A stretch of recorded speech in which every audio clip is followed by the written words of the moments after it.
तो इस वीडियो में हम देखने वाले हैं कार्बोनिल कंपाउंड्स के बारे में। कार्बोनिल कंपाउंड्स जिनमें कि carbonyl group C double bond O group और कार्बन 2 सिग्मा बॉन्ड के साथ हो।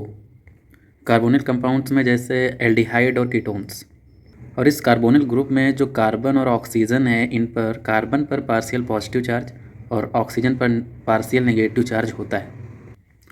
कार्बोनिल कंपाउंड्स का जो जनरल फार्मूला है वो CnH2nO है, जिसमें कि हम n के प्लेस पर 1, 2, 3 इंटीजर नंबर रखते जाएंगे और हमें एल्डिहाइड या कीटोन का एक मॉलिक्यूल्स प्राप्त होगा। तो इन्हीं कार्बोनिल कंपाउंड्स में हम देखने वाले हैं कि इनको प्रिपेयर कैसे करते हैं। Preparation of carbonyl compounds. पहला है फ्रॉम एल्कोहल। एल्कोहल से हम कैसे कार्बोनिल कंपाउंड्स बनाएंगे। फर्स्ट है बाय ऑक्सीडेशन। ऑक्सीडेशन में अगर 1 डिग्री का एल्कोहल है और 2 डिग्री का एल्कोहल है, मतलब प्राइमरी एल्कोहल है, तब वो बनाएगा एल्डिहाइड, और अगर सेकेंडरी एल्कोहल है तब वो कीटोन बनाएगा। जैसे कि R single bond CH single bond OH single bond R dash, जहाँ पर R एक एल्किल ग्रुप है अलग अलग। इनका जब ऑक्सीडेशन होगा तब ये R single bond C double bond O ये कीटोन बनाएगा। वहीं पर जो प्राइमरी एल्कोहल होगा RCH2 सिंगल बॉन्ड OH, ये ऑक्सीडेशन करने पर एल्डिहाइड बनाएगा। तो ऑक्सीडेशन में अगर प्राइमरी अल्कोहल है तब एल्डिहाइड बनाएगा, और सेकेंडरी अल्कोहल है तब वो कीटोन बनाएगा। तो कौन कौन से ऐसे ऑक्सीडाइजिंग एजेंट हैं जो कि यूज़ किए जाते हैं एल्कोहल से कीटोन या एल्डिहाइड बनाने के लिए। तो सबसे पहला है कॉमन हैलोजन, नेक्स्ट है Sarett reagent, MnO2, Jones reagent, Fenton reagent FeSO4 plus H2O2, K2Cr2O7 acidic medium में, और एल्युमिनियम टर्सरी ब्यूटाऑक्साइड। ये कुछ ऑक्सीडाइजिंग एजेंट हैं जो कि यूज़ किए जाते हैं एल्कोहल से एल्डिहाइड या कीटोन बनाने के लिए। तो एक तो हमने देखा कि एल्कोहल्स का ऑक्सीडेशन करने पर हमें कार्बोनिल कंपाउंड्स मिलेगा। दूसरा हम जानेंगे कि डिहाइड्रोजिनेशन करने पर 1 डिग्री अल्कोहल है या 2 डिग्री अल्कोहल है, इस पर डिपेंड करेगा कि प्रोडक्ट एल्डिहाइड बनेगा या कीटोन। अगर 1 डिग्री अल्कोहल है तो कॉपर और 300 डिग्री सेंटीग्रेड टेम्परेचर के प्रेजेंस में डिहाइड्रोजिनेशन होगा और ये एल्डिहाइड बनाएगा। वहीं पर 2 डिग्री अल्कोहल जो है वो डिहाइड्रोजिनेशन करने पर कीटोन बनाएगा। नेक्स्ट आता है from carboxylic acid. Carboxylic acid से कैसे हम बनाएंगे कार्बोनिल कंपाउंड। पहला है डिस्टिलेशन ऑफ कैल्शियम साल्ट, लेकिन कैल्शियम साल्ट जब मोनो बेसिक का होगा तब वो कीटोन बनाएगा। वहीं पर अगर ये बाई बेसिक है 1 और 4th पोजीशन पर,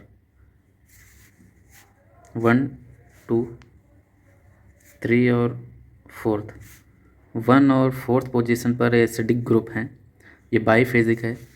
तो बाईफेजिक के डिस्टिलेशन करने पर एक साइक्लिक कार्बोनिल कंपाउंड बनेगा। तो ये है डिस्टिलेशन करने पर कार्बोक्सिलिक एसिड से। दूसरा है डीकार्बोक्सिलेशन या डिहाइड्रेशन ऑफ एसिड। MnO2 और हाई टेम्परेचर 300 डिग्री सेंटीग्रेड की प्रेजेंस में अगर फॉर्मिक एसिड है, दोनों मॉलिक्यूल फॉर्मिक एसिड के हैं, तब ये फॉर्मल्डिहाइड बनाएगा। और अगर दोनों मॉलिक्यूल अलग अलग हैं, एक फॉर्मिक एसिड है दूसरा किसी और एल्किल ग्रुप के साथ एसिडिक ग्रुप में है, जैसे कार्बोक्सिलिक ग्रुप कोई और है, तब ये MnO2 और टेम्परेचर के प्रेजेंस में एल्डिहाइड बनाएगा। लेकिन अगर दोनों ही मॉलिक्यूल्स में कोई भी फॉर्मिक एसिड नहीं है, दोनों ही अलग अलग कार्बोक्सिलिक एसिड हैं अलग अलग ग्रुप के साथ, एल्किल ग्रुप के साथ, तब ये MnO2 और टेम्परेचर के प्रेजेंस में कीटोन बनाएंगे। पहला हमने देखा कि अगर डीकार्बोक्सिलेशन या डिहाइड्रेशन एसिड का करें MnO2 और टेम्परेचर के प्रेजेंस में, अगर दोनों मॉलिक्यूल्स फॉर्मिक एसिड हैं तब वो फॉर्मल्डिहाइड बनाएगा। अगर एक फॉर्मिक एसिड और कोई दूसरा कार्बोक्सिलिक एसिड है तब एल्डिहाइड बनाएगा। और कोई भी मॉलिक्यूल फॉर्मिक एसिड नहीं है, दोनों ही कार्बोक्सिलिक एसिड हैं अलग अलग एल्किल ग्रुप के साथ, तब वो कीटोन बनाएगा। नेक्स्ट है जेम डी हाइलाइड के प्रेजेंस में।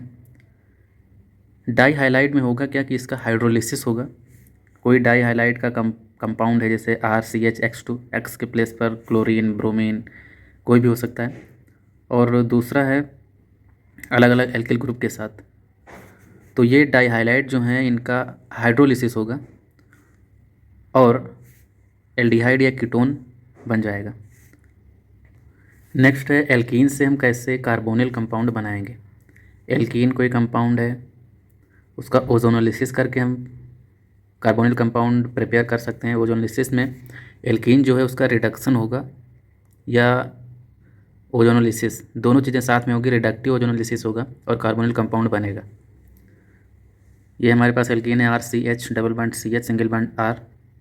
ओजोन और H2 और जिंक के प्रेजेंस में ये RCHO और RCHO दो कंपाउंड बनाएंगे एल्डिहाइड के।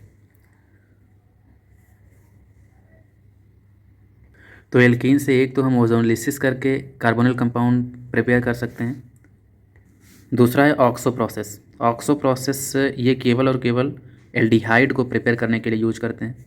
वहीं पर जो ओजोनोलिसिस था, ओजोनोलिसिस को हम एलिफैटिक कार्बोनिल कंपाउंड, कीटोन भी हो सकता है, एल्डिहाइड भी हो सकता है। तो ऑक्सो प्रोसेस में कोई एल्कीन कंपाउंड है वो कार्बन मोनोऑक्साइड और हाइड्रोजन के प्रेजेंस में हाइड्रोजन के साथ रिएक्ट करके कार्बन डाइऑक्साइड का रिएजेंट 150 डिग्री सेंटीग्रेड टेम्परेचर और 300 एटमॉस्फेरिक प्रेशर पर ये जो एल्कीन कंपाउंड है ये एल्डिहाइड में चेंज होगा। तो एक हमने देखा एल्कीन से कैसे कार्बोनिल कंपाउंड बनाएंगे, ओजोनोलिसिस और ऑक्सो प्रोसेस। दूसरा हम देखते हैं एल्काइंस से हम कैसे कार्बोनिल कंपाउंड बनाएंगे। कोई एल्काइन का कंपाउंड है हमारे पास RC ट्रिपल बॉन्ड CR। ये रिएजेंट पर डिपेंड करेगा कि एल्डिहाइड बनाएगा या कीटोन। तो इस एल्काइन कंपाउंड्स के साथ अगर ये रिएजेंट अवेलेबल है, प्रेजेंट है रिएक्शन में, तब कीटोन बनेगा। वहीं पर अगर सिलिकॉन का ऑक्साइड और OH ग्रुप है तब फिर एल्डिहाइड बनाएगा। नेक्स्ट हम देखते हैं कि कैसे हम ग्रिग्नार्ड रिएजेंट से कार्बोनिल कंपाउंड्स बनाएंगे। कोई ग्रिग्नार्ड रिएजेंट है जिसका कॉमन फार्मूला होता है RMgX। अगर वो RC डबल बॉन्ड OCl इसके साथ रिएक्ट करता है तब केवल और केवल कीटोन बनाएगा। वहीं पर अगर ग्रिग्नार्ड रिएजेंट CHO2CH रिएक्ट करता है इसके साथ तब फिर एल्डिहाइड बनाएगा। अगर किसी एल्किल ग्रुप के साथ एसिड है तब वो कीटोन बनाएगा। साइनाइड है, हाइड्रोजन साइनाइड और एसिडिक मीडियम में एल्डिहाइड। और कोई एल्कीन ग्रुप के साथ रिएक्ट कर रहा है ग्रिग्नार्ड रिएजेंट तब भी वो एल्डिहाइड ही बनाएगा। तो ग्रिग्नार्ड रिएजेंट से कार्बोनिल कंपाउंड बन सकते हैं अलग अलग रिएजेंट, अलग अलग मॉलिक्यूल्स से रिएक्ट करके। नेक्स्ट आता है फ्रॉम एसिड क्लोराइड से। अगर कोई एसिड क्लोराइड है और वो कैडमियम के मॉलिक्यूल से रिएक्ट करता है तब फिर वो कीटोन बनाएगा। दूसरा है रोजन-मुंड रिडक्शन रिएक्शन। रोजन-मुंड रिडक्शन जो रिएक्शन है वो लिंडलर्स कैटलिस्ट के प्रेजेंस में रिएक्ट करता है और एल्डिहाइड बनाता है। लिंडलर्स कैटलिस्ट क्या है? ये है जाइलिन के साथ में। और अगर कोई एल्किल एसिड क्लोराइड है तब फिर वो एल्डिहाइड बनाएगा एल्किल ग्रुप के साथ, और ये एरिल एरोमेटिक ग्रुप के साथ भी एल्डिहाइड बना सकता है रोजन-मुंड रिएक्शन से। नेक्स्ट है स्टेफन एल्डिहाइड सिंथेसिस। जिसमें पार्शियल रिडक्शन होता है SnCl2 और HCl के प्रेजेंस में। अगर कोई साइनाइड है वो एल्डिहाइड में चेंज होगा। स्टेफन एल्डिहाइड सिंथेसिस रिएक्शन में कोई साइनाइड SnCl2 और HCl के प्रेजेंस में एल्डिहाइड में चेंज हो जाएगा।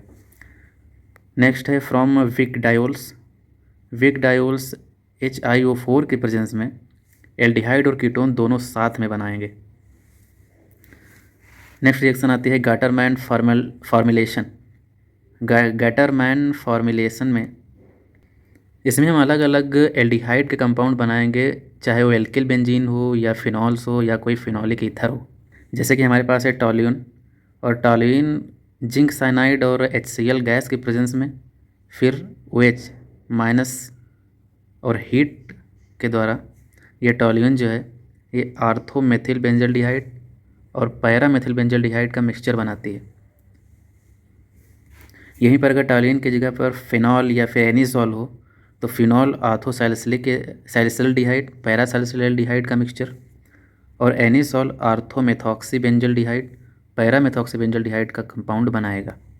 तो ये गाटरमैन फॉर्मुलेशन जिसमें कि कोई भी एल्किल बेंजीन या फिनॉल या कोई फिनॉल का अदर कंपाउंड जिंक साइनाइड और HCl गैस की प्रेजेंस में अपना आर्थो और पैरा का मिक्सचर बनाता है। नेक्स्ट वेरी इंपॉर्टेंट रिएक्शन है राइमर टीमन रिएक्शन। राइमर टीमन रिएक्शन में जो फिनॉल है वो आर्थो और पैरा हाइड्रोक्सीबेंजल्डिहाइड बनाता है। ये हमारे पास फिनॉल है, ये CaCl3 और एल्कोहलिक KOH के प्रेजेंस में आर्थो हाइड्रोक्सीबेंजल्डिहाइड और पैरा हाइड्रोक्सीबेंजल्डिहाइड बनाता है।